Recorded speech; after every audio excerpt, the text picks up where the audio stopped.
تو I think کہ اس سے ایک ماحول تو کم از کم جو ہے وہ بننا شروع ہو گیا ہے. وزیر اعظم صاحب نے جو شہباز شریف صاحب نے کیبنٹ کے اجلاس میں یہ آفر کی ہے، جس سے آپ اس کی سنجیدگی جو ہے ڈیفینیٹلی وہ تو ظاہر ہوتی ہے.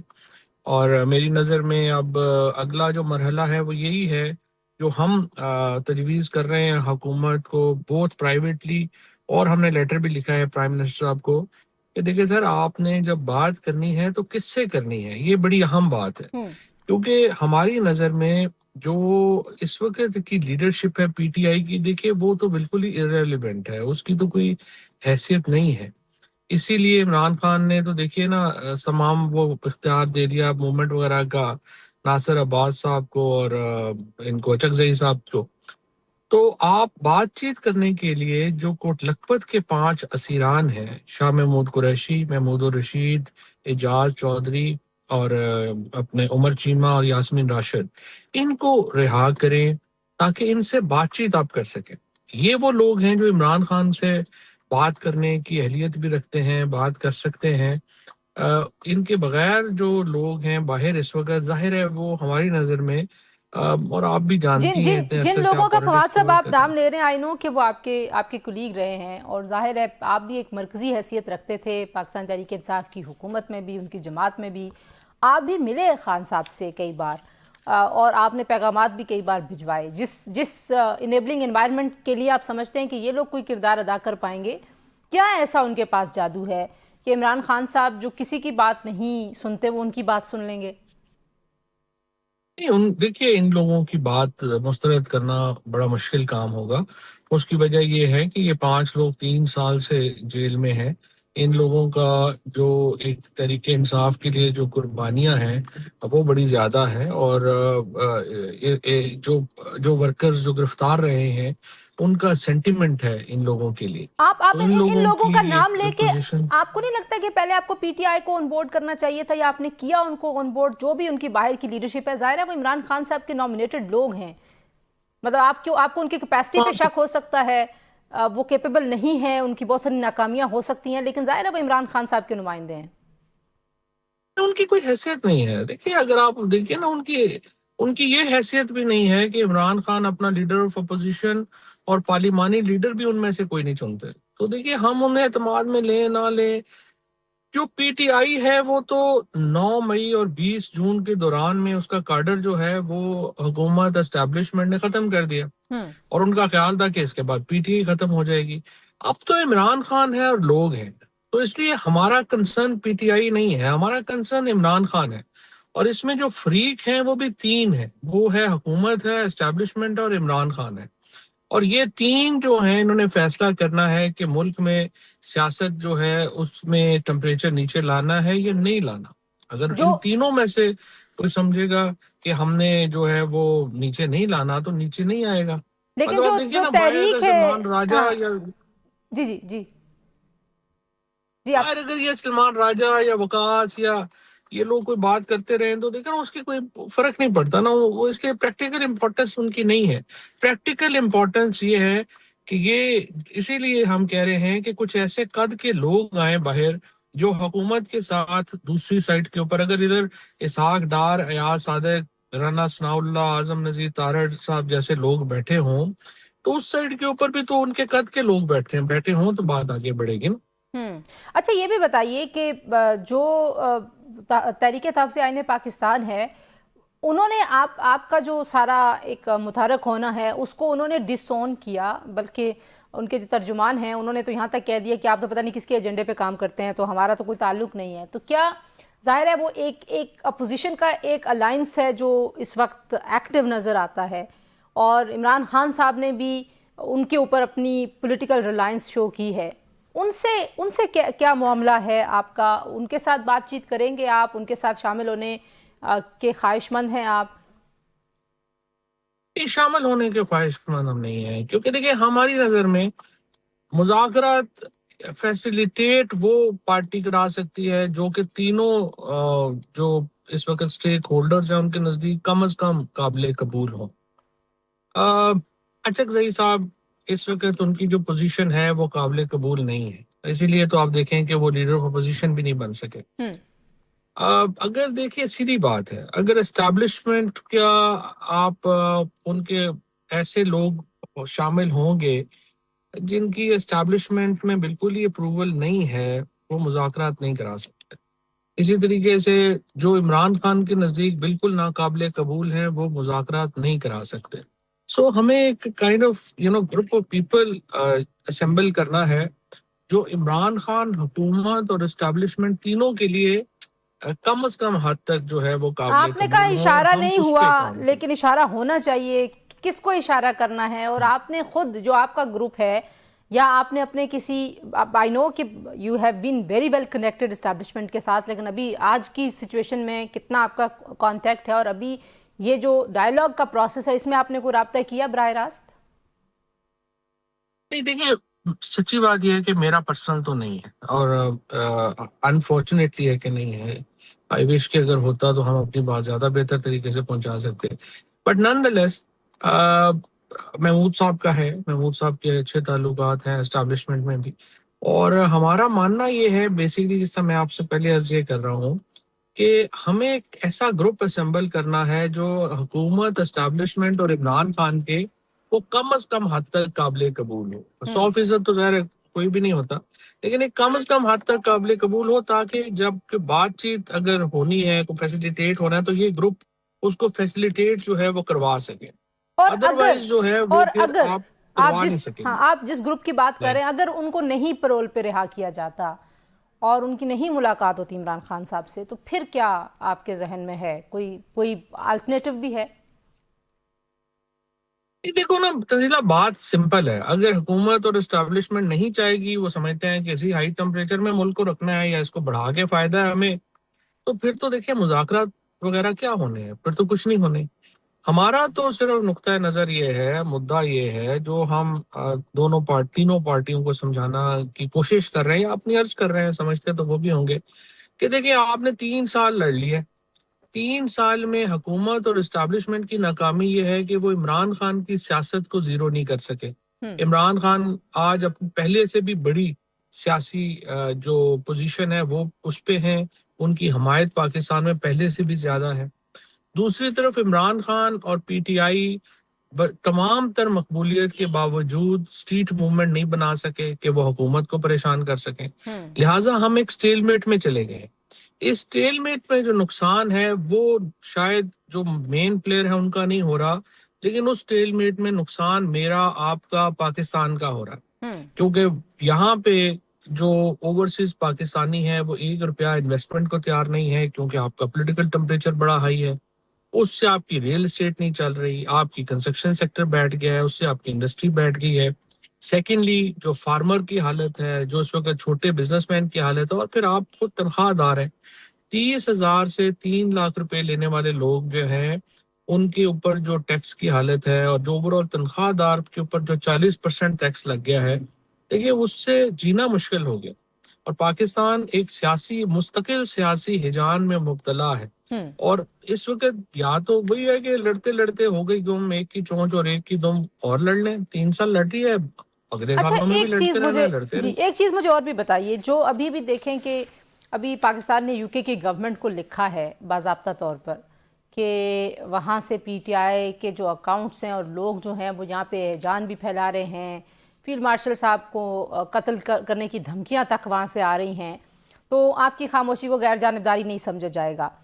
لیکن ظاہر ہے پی ٹی آئی کی جو کور لیڈرشپ ہے اس کو بھی تو اپنا ایک رول پلے کرنا ہے اس طرح کے سپوائلرز جو ہیں ان کو روکنے کے لیے، کیونکہ نیبرنگ انوائرمنٹ میں کچھ ذمہ داری ادھر بھی تو جاتی ہے نا فواد صاحب. دیکھیں بات یہ ہے کہ میں نے ابھی جو ہے وہ یہ اسٹیٹمنٹ ایشو کیا ہے این ڈی سی کی طرف سے کہ جو پی ٹی آئی آفیشیل ہے اور جو پی ٹی آئی پاکستان ہے اس کو ان ایکویوکل ٹرمز میں یہ جو سپیچ وہاں پہ کسی کوئی احمق سی عورت ہے، میں تو دیکھا پی ٹی آئی کا تو کوئی جانتا ہی نہیں اس کو کہ کون ہے کون نہیں ہے، اس کو جو ہے وہ نہ صرف کنڈیم کرنا چاہیے بلکہ اپنی جو کوئی میکنزم، یہ دیکھیں بیسیکلی کیا ہے، پی ٹی آئی میں ہیرارکی ہے کوئی نہیں ہے. ہر بندے منہ اٹھا کے اسپوکس مین بنا ہوا ہے، ہر بندے منہ اٹھا کے جو ہے وہ باتیں کر رہا ہے.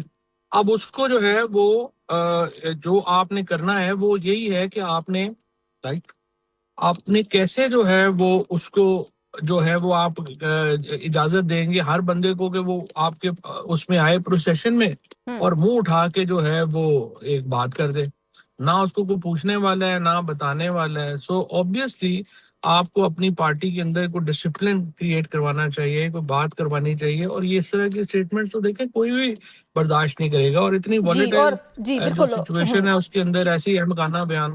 آخری جو سوال ہے فواد صاحب، وہ ایک اسٹریٹ موومنٹ کے لیے بھی کال ظاہر عمران خان صاحب نے دی ہے، اور جو سہیل آفریدی صاحب ہیں خیبر پختونخوا کے وزیر اعلیٰ، وہ بڑے ایکٹیو ہیں، آج وہ لاہور بھی گئے ہیں.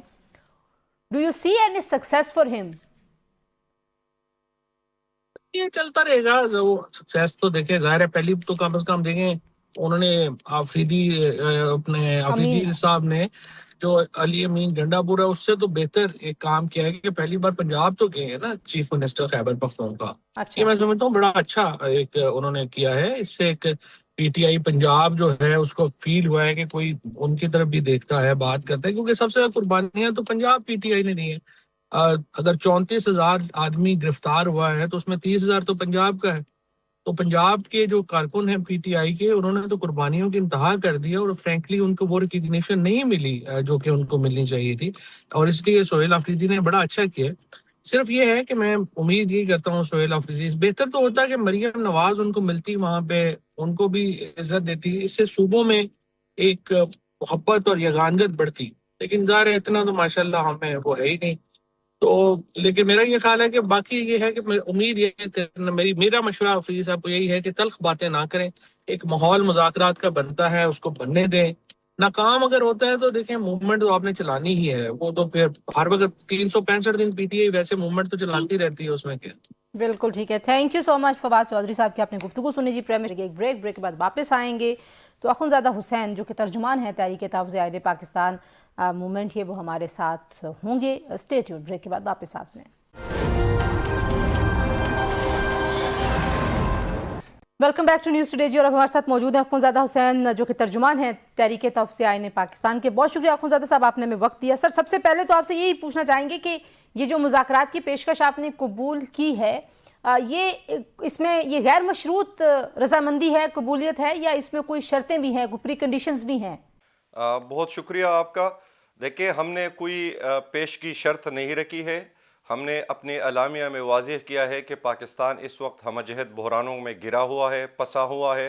اس کو اگر نکالنا ہے تو اس کے لیے راستہ کیا ہے، راستہ ہم نے ان کو بتا دیا ہے، اور وہ راستہ ہم نے دیا ہے جس سے کوئی بھی جمہور پسند انسان انکار نہیں کر سکتا. وہ راستہ کیا ہے؟ اگر اس وقت ملک میں آئین اور قانون کی بالادستی نہیں ہے، ہم چاہتے ہیں کہ حکومت کے ساتھ اس چیز پہ بات چیت کی جائے. اور نیا میثاق کا جو کنسیپٹ ہم نے دیا ہے اپنے 2 روزہ قومی کانفرنس میں، دیکھیں ہم جمہوری لوگ ہیں، جمہوری ڈائلاگ کے اوپر یقین رکھتے ہیں، اور جمہوریت ہی اس ملک کی جو بقا ہے وہ جمہوریت میں ہے. جس میثاق کی آپ بات کر رہے ہیں اس کے لیے کیا فریم ورک ہے آپ کے ذہن میں؟ یہ کوئی رولز آف گیم آپ لوگ لکھیں گے، پھر حکومت سے آپ کو گارنٹی لیں گے کہ وہ ان باتوں سے پھرے نہ؟ مطلب اس میں کون کون سے سٹیک ہولڈرز جو ہیں وہ ہوں گے؟ تحریک تحفظ آئین پاکستان شاید پاکستان کی سیاسی تاریخ کا وہ پہلا اور آخری سیاسی اتحاد ہے جو غیر جمہوری قوتوں کے آشیرآباد کے بغیر بنا ہے اور چل رہا ہے.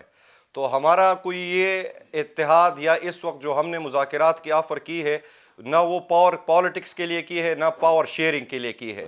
ہم سمجھتے ہیں کہ پاکستان اس وقت مصیبت میں ہے، پاکستان اس وقت مسائل کے دلدل میں ہے، اور اس سے نکالنے کا راستہ یہ ہے جس طرح ہم نے اپنے اعلامیہ میں اس کا ذکر کیا ہے کہ فلور آف دا ہاؤس ہمارے اتحاد کے سربراہ محمود خان اچکزئی صاحب نے جو اسپیکر صاحب کی مذاکرات کی دعوت تھی اس کے جواب میں جو کہا تھا کہ آئے اگر اس ملک کو بچانا ہے تو یہاں پہ آئین اور قانون کی بالادستی یقینی بناتے ہیں، یہاں پہ جمہور کی بالادستی یقین بناتے ہیں. تو یہ ایک ایسا میثاق کا تصور ہم نے دیا ہے جو وقتی طور پر ہم نہیں چاہ رہے، بلکہ اس کو ہم آگے کی طرف لے کے جانا چاہ رہے ہیں کہ ساری پولیٹیکل پارٹیز کا اسی ایک چارٹر کے اوپر کنسنسس ہو اور ہم آگے کی طرف بڑھیں.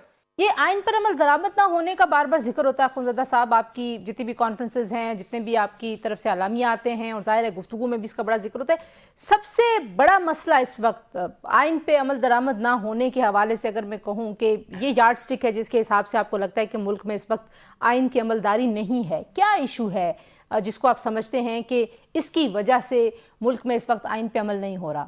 تنزیلہ اس کی بنیادی جو ریزن ہے اور وجہ ہے کہ 2024 کے انتخابات کو جس طرح ایک میجارٹی کو مائنارٹی میں تبدیل کیا گیا اور مائنارٹی کو میجارٹی میں تبدیل کیا گیا، ہم نے یہی پہ ہی آئین کی جو ہے نا بربادی کا بنیاد وہی پہ رکھی۔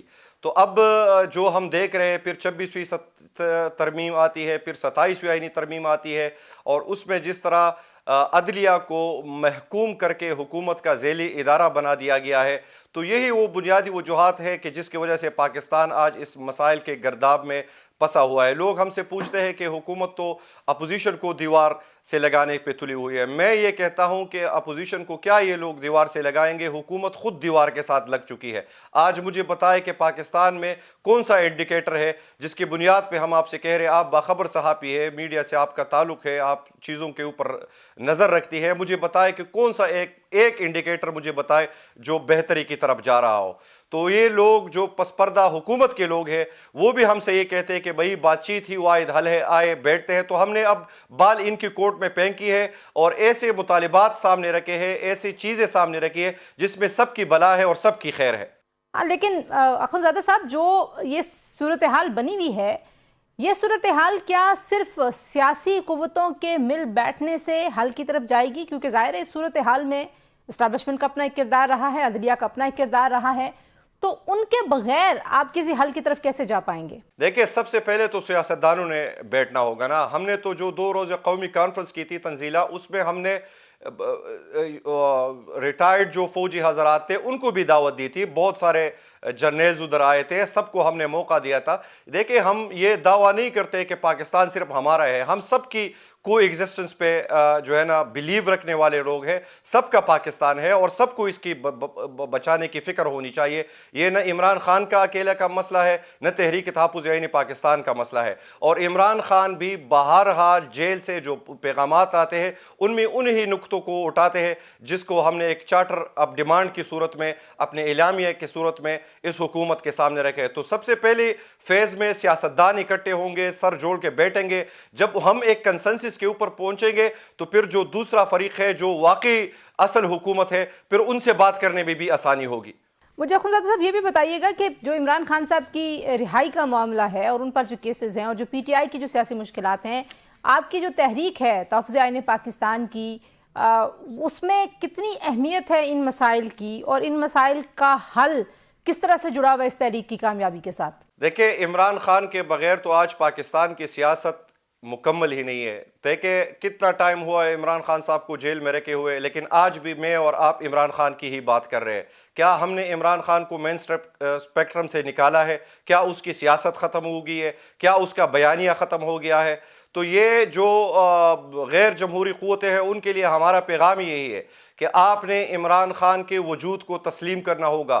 وہ نیشنل سیکیورٹی تھریٹ نہیں ہے، بل اس ملک کی انشورنس پالیسی ہے، اس ملک کی وحدت کی پہچان ہے، اور اس کے بغیر کچھ بھی ممکن نہیں ہوگا۔ اور محمود خان اچکزئی نے فلور آف دا ہاؤس یہی کہا تھا کہ جب ہم آگے کی طرف بڑھیں گے تو ہمارا الف مذاکرات کا پھر یہی ہوگا کہ اڈیالہ جیل ہی اس کا مرکز ہوگا، وہاں سے ان کی کنسرن رہنمائی اور ہدایات کی روشنی میں ہی ہم آگے کی طرف بڑھیں گے۔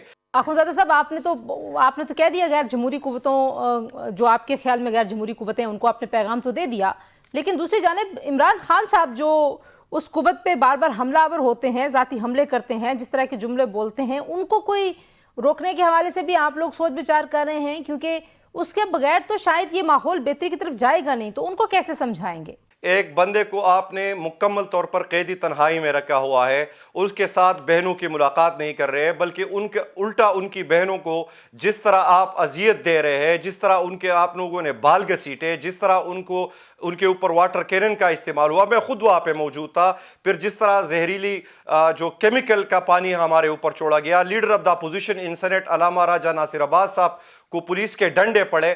آج بھی جب میں آپ سے بات کر رہا ہوں، وزیر اعلیٰ خیبر پختونخوا جو 4.5 کروڑ لوگوں کا ایک نمائندہ ہے، وہ پنجاب میں داخل ہوتا ہے، چکری کے مقام پر پنجاب پولیس کا ایک SHO ان کو روک دیتا ہے۔ تو ہم حکومت سے یہی جو ہے نا بات کرتے ہیں کہ اگر آپ واقعتاً ملک کو اس مسائل سے نکالنے کا آپ کو کوئی تشویش ہے، اگر آپ اس حوالے سے کوئی فکر مند ہے تو ان رویوں سے باز آنا ہوگا۔ جہاں تک عمران خان صاحب کی بات ہے تو یقیناً قیدی تنہائی کے اندر ایک شخص سے آپ کیا ایکسپیکٹ کر سکتے ہیں؟ آپ ملاقاتیں ہونے دیں۔ ہم تو آپ سے عمران خان کے لیے کوئی بھیک نہیں مانگ رہا ہے، نہ عمران خان اپنے لیے کوئی بھیک مانگ رہا ہے، نہ انشاءاللہ وہ مانگے گا۔ ہم آئین اور جمہور کے تھرو ہی عمران خان کی رہائی ممکن ہوگی، ایک ڈگنیفائڈ طریقے سے وہ باہر آئیں گے، کسی ڈیل کے نتیجے میں باہر نہیں آئیں گے۔ جو ڈیل کرنے والی قوتیں ہیں ان کے لیے عمران خان صاحب نے بھی دروازہ بند کیا ہے، تحریک تحفظ یعنی پاکستان نے بھی دروازہ بند کیا ہے۔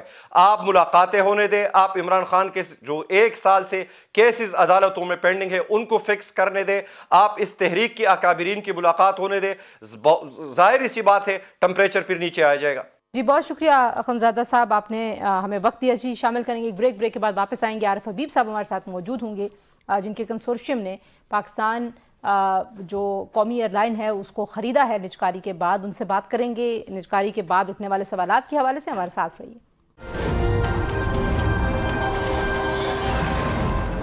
پروگرام میں ایک بار پھر آپ کو خوش آمدید کہتے ہیں۔ National flag carrier Pakistan international airlines جس کی نجکاری کا عمل مکمل ہوا اور اس کے بعد مختلف طرح کی آراء ہیں، کچھ کنفیوژنز ہیں، کچھ تشویش کا اظہار بھی ہے، کچھ قیمت کے حوالے سے بھی مبصرین باتیں کر رہے ہیں۔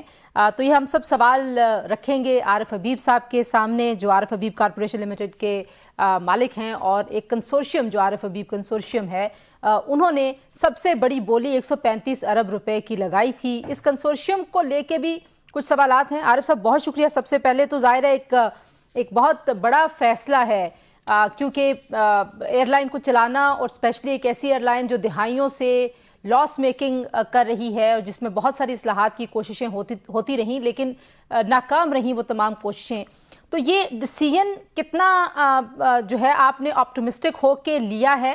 اور کنسورشیم میں آئی انڈرسٹینڈ کہ بہت ساری کمپنیز ہیں، لیکن جو فوجی فرٹیلائزرز کمپنی آئی ہے اس کو لے کے کافی سوالات اٹھ رہے ہیں کہ وہ پہلے سے حصہ تھے بولی مکمل ہونے سے پہلے یا بعد میں شامل ہوئے ہیں؟ جی وہ بعد میں شامل ہوئے ہیں۔ جب یہ آپ کی بولی ہو گئی اور بولی کے جو ہے وہ دوسرے دن پھر ان سے بات چیت ہوئی اور اس میں پھر ان کی ڈیسیشن ہوا۔ تو did they reach out to you, یا یہ پہلے سے کہیں پہ کوئی کنسیڈریشن نہیں تھی ان سے کوئی رابطہ نہیں تھا آپ کا؟ جی دیکھیں، ہم کنسورشیم بناتے ہیں تو مختلف جو جن کے پاس انویسٹمنٹ ایپیٹائٹ ہوتا ہے ان سے جو ہے وہ رابطے ہوتے ہیں، تو وہ انڈر کنسیڈریشن تو جو ہے وہ تھا، بٹ ڈیسیشن جو ہے وہ اس بیڈنگ کے بعد جو ہے وہ ہوا۔ تو عارف صاحب یہ ظاہر ہے سنس آپ کی جو ایک ریپیوٹ ہے، آپ ایک جس طرح سے ایک کامیاب بزنس مین کے طور پہ پاکستان میں جانے جاتے ہیں، کتنا ٹرانسپیرنٹ آپ کو یہ پورا پروسیس لگا بولی کا؟ کسی طرح کی کوئی آپ کو کوئی پولیٹیکل انٹرفیئرنس تھی؟ آپ کو کسی نے موٹیویٹ کیا تھا یا it was a business decision? بالکل آپ نے اپنے بزنس کے حساب سے ایک فیصلہ کیا؟ جی آئی تھنک فائنلی تو جو ہے وہ بزنس ڈیسیشن تھا، لیکن یہ ہے کہ ہمارے ملک کی جو لیڈرشپ ہے ان کی یہ خواہش تھی کہ وہ لوکل انٹرپرینورس اس میں جو ہے وہ حصہ لیں۔ ان کے پاس یہ تھا کہ باہر سے تو اس میں دلچسپی تھی، بٹ وہ لیڈرشپ یہ چاہ رہی تھی کہ ہمارے لوکل انٹرپرینورس جو ہیں ان کے پاس یہ کمپنی جانی چاہیے، نہ کہ باہر جو ہے وہ فورن انویسٹرز کے پاس ہو۔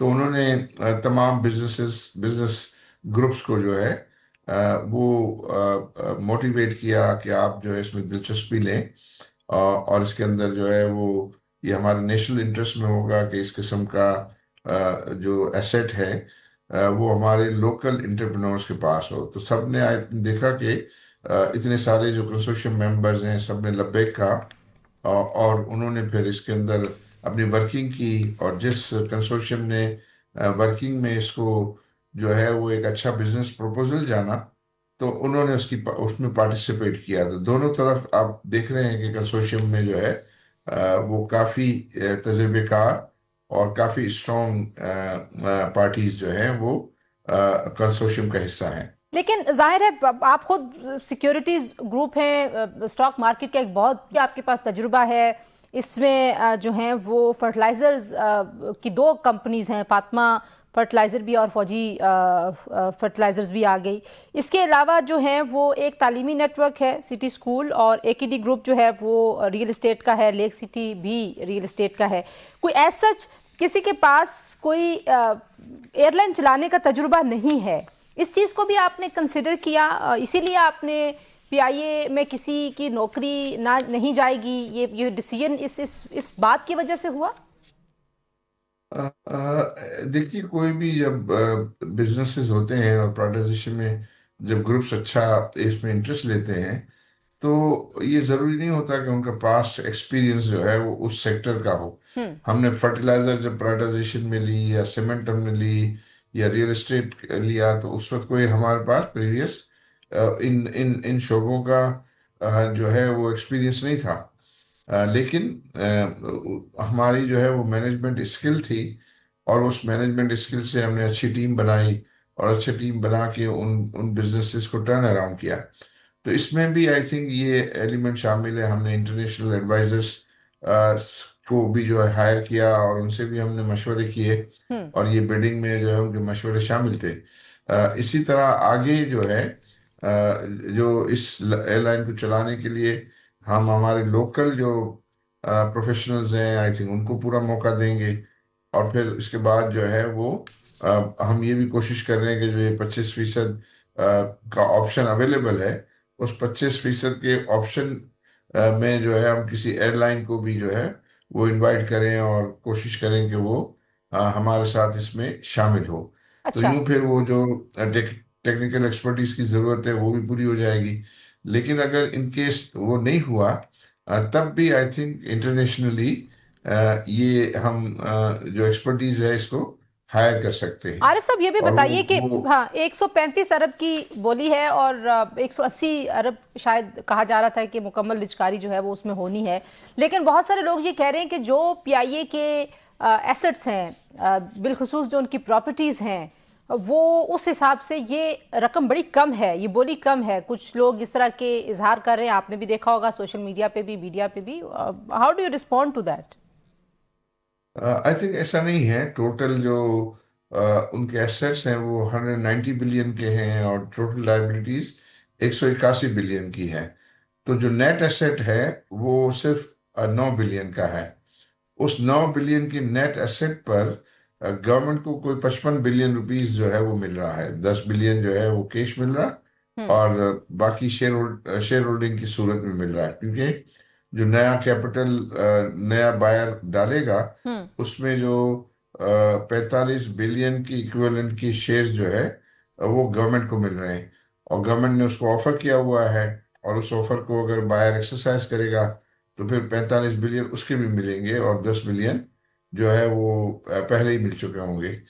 تو ٹوٹل 180 بلین میں جو ہے وہ جو بائر 180 بلین دے گا، اس میں سے جو 55 بلین ہے وہ حکومت کو جائیں گے، اور 125 بلین کمپنی میں جائیں گے. اور وہ کمپنی میں جو جائیں گے تو اس کی جو ہے وہ ایفیشنسی کو بڑھانے کے لیے اس میں جو ہے وہ انویسٹ کیے جائیں گے. نئے جہازوں کے لیے انویسٹ کیے جائیں گے، جہازوں کی رینوویشن کے لیے جو ہے وہ انویسٹمنٹ کی جائے گی.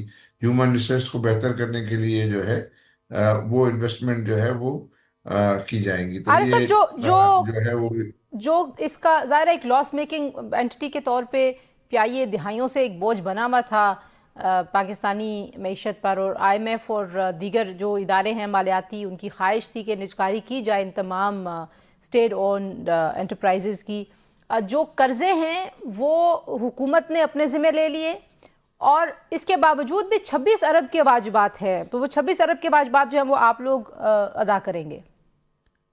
جی، اس میں ایکچولی تو جو ہے کوئی اس کے جو تھے نا، جب آپ کہہ رہی ہے کہ 600 بلین جو ہے وہ ہولڈنگ کمپنی میں چلے گئے، تو پھر بھی اس کے جو واجبات تھے وہ 180 بلین کے ہیں. تو 180 بلین کے واجبات ہیں، اس کے سامنے کچھ ایسٹس ہیں، بٹ اس سارے واجبات کو جو ہے نیا بائر ازیوم کرے گا، اور ان کی اس کی پیمنٹ کی ذمہ داری وہ لے گا.